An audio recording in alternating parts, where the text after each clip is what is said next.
Today's topic is Jail Method Chapter First. Continue करते हैं यहाँ पे। तो लास्ट टाइम पे देखा था what are the factors responsible for the emergence of the early Islamic rule in India, और जो अर्लियर इन्वेडर्स आ रहे थे यहाँ पे और जो इन्वेड कर रहे थे उसको क्यों हम प्रोटेक्ट नहीं कर पा रहे थे। तो ऑलरेडी हमने सारे फैक्टर्स को देखा था। अब बात करते हैं विक्ट्री ऑफ द इस्लाम। तो जब मुस्लिम इन्वेडर्स इंडिया को अटैक कर रहे थे तो पॉलिटिकल कंडीशन तो ऑलरेडी हमने देख चुके थे जो पैथेटिक थी। अब बात करते हैं यहाँ पे social and the economic structure की। तो डेफिनेटली इंडिया को गोल्डन बर्ड बोला जाता है, सोने की चिड़िया, लेकिन जो मासेस हैं वो काफ़ी ज़्यादा पुअर हैं।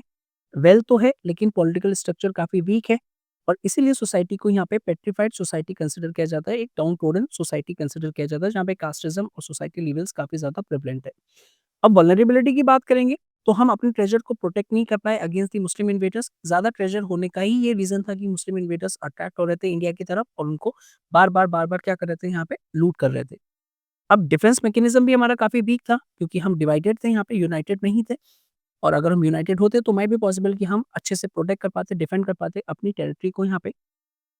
अब ऐसा क्या हुआ कि ऑलरेडी हम देख चुके थे कौन-कौन से रीज़न हैं जिसकी वज़ह से इंडियन और जो भी यहाँ पे राजपूत थे या फिर जो भी और प्रिंसेस थे, प्रिंसिपैलिटीज़ थी, वो डिफेंड नहीं कर पाए थे। ऑलरेडी हमने रीज़न्स देखे थे। अब बात करते हैं कि ऐसा क्या था मुस्लिम इन्वेडर्स जो एक के बाद जो रेड्स डाल रहे थे, इन्वेड कर रहे थे, वो सक्सेसफुल हो रही थी यहाँ पे।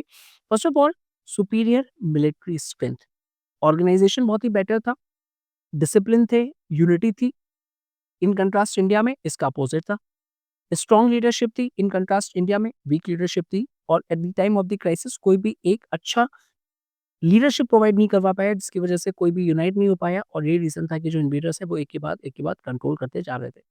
साथ ही साथ लीडर्स जो हैं वो काफ़ी स्किल्ड हैं, और सबसे इम्पोर्टेंट जो है वो मॉडर्न टेक्नोलॉजीज़ को वो यूज़ कर रहे हैं यहाँ पे, बहुत ही अच्छे से यहाँ पे न्यू टेक्नोलॉजीज़ लेके आ रहे हैं। इन कंट्रास्ट यहाँ पे जो इंडियन प्रिंसेस हैं या फिर इंडियन सोल्जर्स हैं वो उस टेक्नोलॉजी को इक्विप नहीं थे। ठीक है? नेक्स्ट रिलीजियस ज़ील की बात करेंगे तो मिशनरी स्पिरिट देखने को मिलती है यहाँ पे। टू स्प्रेड द इस्लाम, ज़्यादा से ज़्यादा इस्लाम को स्प्रेड करना है यहाँ पे, ऑफन बाय द फोर्स ही क्यों ना करना पड़े। तो ये रिलीजियस ज़ील है जिसकी वजह से यहाँ पे उनको मोटिवेट किया जा रहा था। साथ ही साथ उन्होंने कंसिडर कर रखा था यहाँ पे जिहाद। जिहाद क्या होती है यहाँ पे कि सर, एक रिलीजन दूसरे रिलीजन के अगेंस्ट में जो वॉर यहाँ पे करता है और अपने रिलीजन को यहाँ पे सुपीरियॉरिटी को एस्टैब्लिश करने के लिए, यहाँ पे अपनी पावर को एस्टैब्लिश करने के लिए जो यहाँ पे किया जाता है वो जिहाद है। और जिहाद में उनको सिखाया जाता है यहाँ पे कि जो विक्ट्री है, अगर आप जीत गए तो यहाँ पे मीन्स उसकी वर्ल्डली सक्सेस है, हर चीज़ आपके कदमों में होगी, और अगर आप मर भी गए तब भी आप यहाँ पे शहीद कहलाए जाओगे और तब आपको जन्नत नसीब होगी। तो एक विन-विन सिचुएशन की यहाँ पे बात कर रहे हैं। अब बात करें मोटिवेशन और स्ट्रैटेजी की यहाँ पे, तो भाई मोटिवेशन स्ट्रैटेजी क्या है कि यहाँ पे वो फॉरेन लैंड पे लड़ रहे हैं, फाइट कर रहे हैं, इतनी दूर से आए हैं, उनके पास कोई ऑप्शन नहीं है। उनको जीतना ही जीतना है यहाँ पे। कोई रिटर्न थोड़ी ना है यहाँ पे कि वापस चले जाएँगे, घर पे दोबारा आ जाएँगे, नहीं। एक ही बार है, जो करना है अभी करना है। तो सारे एफर्ट्स बहुत ही प्रिसाइज़ली और बहुत ही इफेक्टिवली यहाँ पे वो कर रहे हैं, और उनका एक ही ऑब्जेक्टिव है कि यहाँ पे गेन करना ही करना है, हमारे पास कोई भी और ऑप्शन नहीं है यहाँ पे। तो यही रीज़न था यहाँ पे। एट द सेम टाइम जो मेन और मोटिवेशन था compare to the other factors, तो वहाँ पे ऑलरेडी पता था कि जो राजपूत क्लास है वो आपस में ही फाइट कर रहे हैं, बिल्कुल भी यूनाइटेड नहीं है, तो उनको हराना ऑलरेडी ईज़ी है कि आपस में यहाँ पे जो है उनके बीच में राइवलरी क्रिएट कर दो। कहीं न कहीं वो हमें सपोर्ट कर देंगे, पहले उसको हरा दो और बाद में जो यहाँ पे जिसने सपोर्ट किया था उसको यहाँ पे हरा दो, सिंपल था। तो एक तरीके से कह पाएँगे कि क्या-क्या रीज़न्स सक्सेसफुल के क्या-क्या रीज़न्स थे यहाँ पे। तो मुस्लिम वॉरियर्स जो थे वो यूनिटी और पर्पस के लिए उनका एक ऑब्जेक्टिव था कि भाई मुझे यहाँ पे अपने रूल को एस्टैब्लिश करना है, या फिर यहाँ पे इन्वेड करना है, या साथ ही साथ यहाँ पे प्लंडर करना है। तो वो क्लियर थे ऑब्जेक्टिव में, यहाँ पे कोई भी एक नेक्स्ट कोई भी थॉट नहीं था माइंड में। साथ ही साथ इन कंट्रास्ट राजपूत की बात करेंगे यहाँ पे, तो भाई कोई भी यहाँ पे यूनिटी का एलिमेंट नहीं था। लार्जर विज़न जो था बिल्कुल ही एब्सेंट था। सिर्फ़ और सिर्फ़ अपने ही एरिया के लिए कंसर्न थे, सेल्फ इंटरेस्ट के लिए कंसर्न थे यहाँ पे वो लोग। साथ ही साथ consistent victories of the Muslim forces were due to their superior strategies and the high moral, जो ऑलरेडी हम यहाँ पे देख चुके हैं।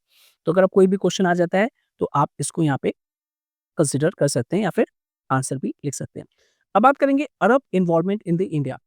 तो भाई इनिशियल इंटरेस्ट इन इंडिया की बात करेंगे तो जो अरब है, ऑटोमन एम्पायर के एस्टैब्लिशमेंट के बाद जो था, यूरोप का जो ट्रेड था वो डायरेक्टली यहाँ पे जो कॉन्स्टेंटिनोपल कंट्रोल कर लिया था अरब्स ने यहाँ पे। अब यूरोपियंस को क्या करना पड़ रहा था, वो यहाँ पे इंडियन में नहीं आ पा रहे थे, तो उनको अरब से सारा सामान खरीदना पड़ रहा था। तो ऑलरेडी यहाँ पे इंडियन ट्रेड में तो अरब्स काफ़ी ज़्यादा यहाँ पे ऑलरेडी इन्वॉल्व थे। लेकिन इस्लाम में कन्वर्ट होने के बाद उनका जो यहाँ पे डायरेक्ट कंट्रोल का जो ऑप्शन था यहाँ पे सिंध और वेस्टर्न इंडिया, वो एक्सप्लोर करने की कोशिश कर रहे थे यहाँ पे। लेकिन इनको सक्सेस लिमिटेड मिलती है। स्टार्टिंग में ये कॉन्कर करते हैं यहाँ पे सिस्टीन, सिंध और मुल्तान वाले एरियाज़ को। लेकिन यहाँ पे इस्लामिक हिस्ट्री के पर्सपेक्टिव से ये जो कॉन्क्वेस्ट है काफ़ी सिग्निफिकेंट है, लेकिन इंडिया के कॉन्टेक्स्ट की बात करेंगे तो ये बहुत ही माइनर एपिसोड्स हैं। ज़्यादा यहाँ पे कोई इम्पैक्ट नहीं होता है यहाँ पे।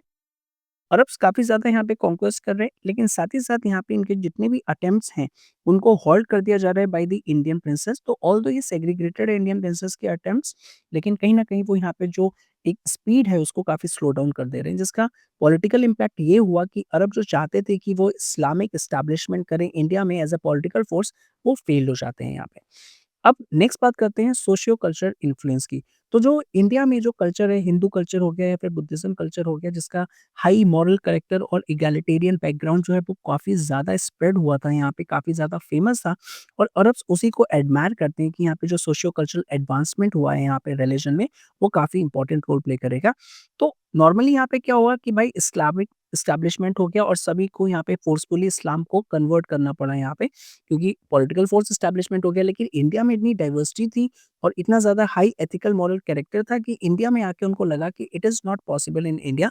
तो उन्होंने क्या बोला कि जो हिंदूज़ और जो बुद्धिस्ट हैं वो यहाँ पे उनको अपनी ही रिलीजन में उनको रहने दिया और उनको कंसिडर किया कि वो यहाँ पे जिम्मीज़ हैं, जिनको कंसिडर किया जाता है एज़ अ नॉन मुस्लिम्स और उनके प्रोटेक्शन के लिए उनको यहाँ पे एक टैक्स देना पड़ेगा, जज़िया टैक्स, जो लेटर ऑन यहाँ पे इम्पोज़ किया जाएगा यहाँ पे एज़ पर द शरिया लॉ। अब इंडियंस जो थे, वो भी यहाँ पे जब मुस्लिम रूलर्स आ चुके थे, तो डेफ़िनेटली वो एक पॉलिटिकल फ़ोर्स है यहाँ पे।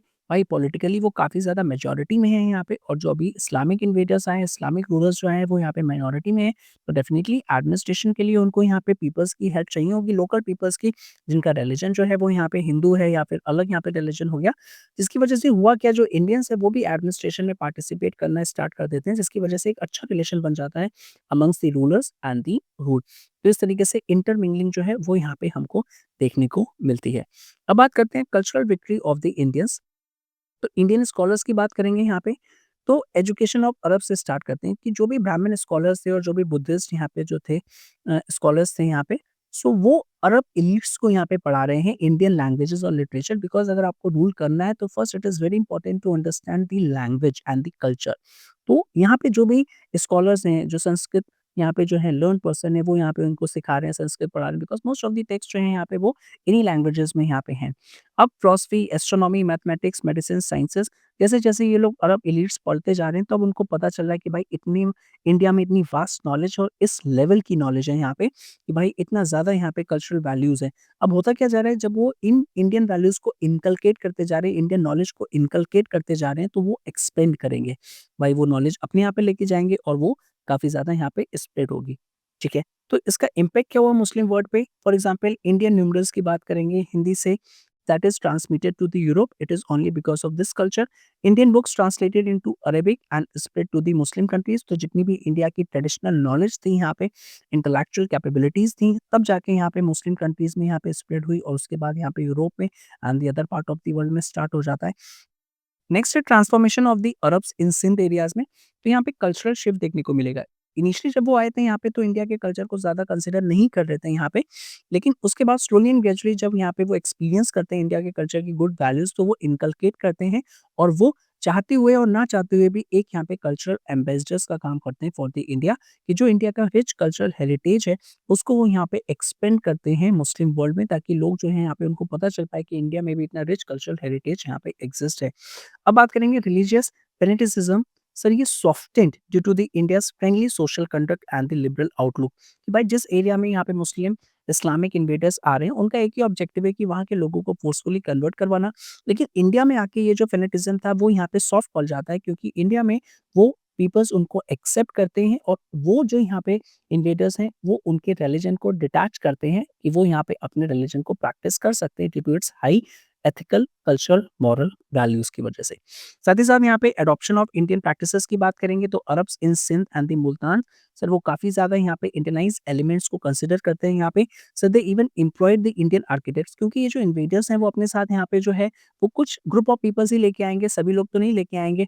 अब क्या हो रहा है कि भाई ऑल्दो वो टेम्पल को डिस्ट्रॉय कर रहे हैं या फिर कोई भी और यहाँ पे एलिमेंट को डिस्ट्रॉय कर रहे हैं और साथ ही साथ उसको अपने पैटर्न के अकॉर्डिंगली बना रहे हैं, लेकिन यहाँ पे जो एक तरीके से लेबर है या फिर जो मेसन है जो बनाएगा उनको यहाँ पे सिर्फ सारा का सारा, वो तो इंडियन है, तो कहीं न कहीं वो ना चाहते हुए भी इंडियन टच तो आएगा ही आएगा, जिसकी वजह से इंडो इस्लामिक आर्किटेक्चर या फिर इंडो इस्लामिक जो प्रैक्टिसेज़ हैं या सार्सेनिक प्रैक्टिसेज़ जो हैं, वो यहाँ पे इमर्ज हो जाती हैं। So they employed the Indian architects and adopted the Indian architectural styles for the buildings and the mosque. तो यही रीज़न है यहाँ पे कि काफ़ी ज़्यादा ब्लेंड देखने को मिलता है यहाँ पे इंडियन और इस्लामिक चीज़ों का यहाँ पे और अरेबिक चीज़ों का, and they even patronise the Indian music and the fine arts as well.